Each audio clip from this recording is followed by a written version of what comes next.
You would think that a Jedi introduced in the second scene of a Star Wars show would be a meaningful, impactful character. I mean, the nameless Jedi in the first scene dies without so much as a single line of dialogue, yet her sacrifice has an undeniable, if not yet known, impact on the show and its characters. The Jedi at the saloon, Nari, not so much. He basically just exists so the audience can meet the Inquisitors, which is fair enough, but beyond that, he serves no purpose and he dies pointlessly. I think this character could have been more relevant to the overall run of the show, mostly by actually being a meaningful character to Obi-Wan. I'll break down where I think the character fails and then build a new one that has a real role in the story. Could he not have just pushed the knife to the side or stopped and made it drop and then, I don't know, made a quick exit out the back door? It's not like he feels he has to stick around and defend the place from the Inquisitors. He runs away once he's discovered anyway. Him holding the knife in place, his hand clearly visible, not even hidden under the table, it just makes him look dumb. Prepare him for interrogation. You're wasting your time, you know that, right? No, don't ask questions. That's weak dialogue. Make it a statement. Tell them they're wasting their time.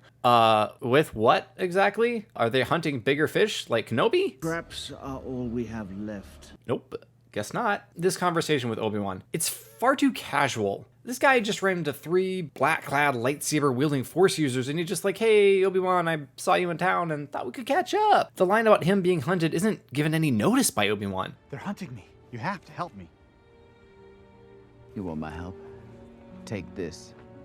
Walk into the middle of the desert and bury it in the ground. Obi-Wan even tells him to go back to the town. What? Nari should be a lot more scared right now. He's just mildly afraid and disappointed. This conversation has essentially no impact on the story. It doesn't affect Obi-Wan in any way, and while it may drive Nari to his death is completely meaningless. So let's talk about his death. How did it happen? Did he confront the Inquisitors and go down in a blaze of glory? Did he try to hide, get caught, and murdered in his sleep? Was he captured and tortured? Don't know, don't care, apparently. That's a problem. We should care. The character's death should have an impact on the audience. But we don't know Nari. He's just a guy with a lightsaber, which we don't even see him use. We have no idea who he is, where he came from. His death is supposed to affect us, I think, but the show hasn't put in any effort to make us care about him. Nari's death also has no impact on Obi-Wan's decision. Even after seeing Kari dead and strung up in the street, he's still committed to staying on Tatooine and watching over Luke until Bail Organa shows up at his cave and convinces him to rescue Leia by appealing to his memory of Padme. For her. One last fight.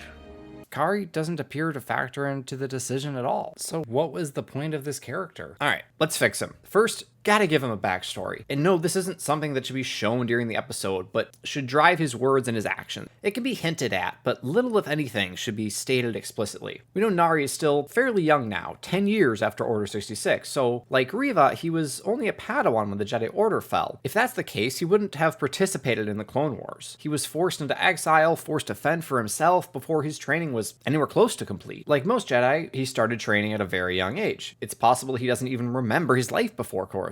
So being a Jedi is all he knows, but he never even got to be one. His master, his fellow Padawans, they're all dead, killed in the Clone Wars and during Order 66. Let's say Nari never even drew his lightsaber in combat before the Order fell. He lived because he ran while others fought. His guilt eats at him. He feels like a coward and a failure for wanting to survive, for living while everyone he knew died. To relieve that guilt, he feels like he needs to do good, to help those in need, even to stand up to the Empire, to redeem himself. All right, now how does this new version of Nari work into the story? So it'd be easy for him to stand up to the thugs harassing the saloon owner. Whatever a few low-life, suns-burnt scum against a Jedi, even one whose training was far from complete. Of course, he feels good about doing that, about standing up for something, for someone, for once. But when the Inquisitors show up, now it's decision time. If he fights, he dies, but the Empire leaves the saloon alone. If he runs, the Inquisitors will probably follow. But what if they don't? What if their failure to capture or kill him enrages them? They take out their anger on the people who sheltered him. When Reva throws the knife, he acts instinctively, but he still has to decide. His cover blown, he stands and draws and ignites his lightsaber. The Inquisitors prepare to face him,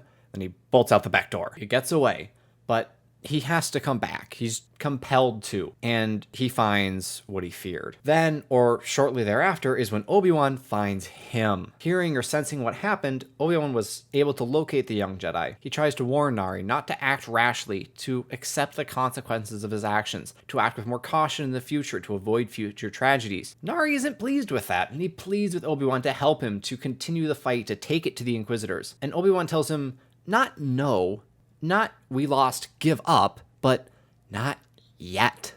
It's a message that allows for hope, that harmonizes with Obi-Wan's desire to train Luke. The Jedi aren't gone. They can return, but for now, they are too weak to fight. And doing so would mortgage the future for a small, emotionally pleasing return in the present. Ultimately, Nari refuses to listen. His guilt overflowing, he dismisses Obi-Wan's advice and pursues the Inquisitors. He allows his emotions to drive his actions, and he pays for it with his life. Obi-Wan witnesses his demise and is forced to take his own advice. He can't interfere. Not yet. He has to watch as this Jedi, who he tried to teach to serve momentarily as his master, walks a similar path to Anakin's, causing Obi-Wan realize he's not ready to train Luke, that he himself needs to grow. One of the hallmarks of good storytelling is impactful characters who have an effect on those around them, whose actions may even start a ripple that leads into much larger and more meaningful events. Kari, as he exists in Obi-Wan Kenobi, has no effect on the story. He's a bland, uninteresting character with no apparent drive to do what he does other than the vague Jedi code, and his death has virtually no impact on the show as a whole or on the other characters. At least Wade, who we also didn't know and whose death therefore meant nothing to us, died with a purpose. He died doing something. You give Kari a backstory and you give him a reason to take the actions he takes. Let the audience get to know him even just a little bit to understand his motivations. Give him a relationship with Obi-Wan that, however brief, mirrors that of Obi-Wan and Anakin. Now his failures, his death, matter not only to the audience, but to Obi-Wan as well.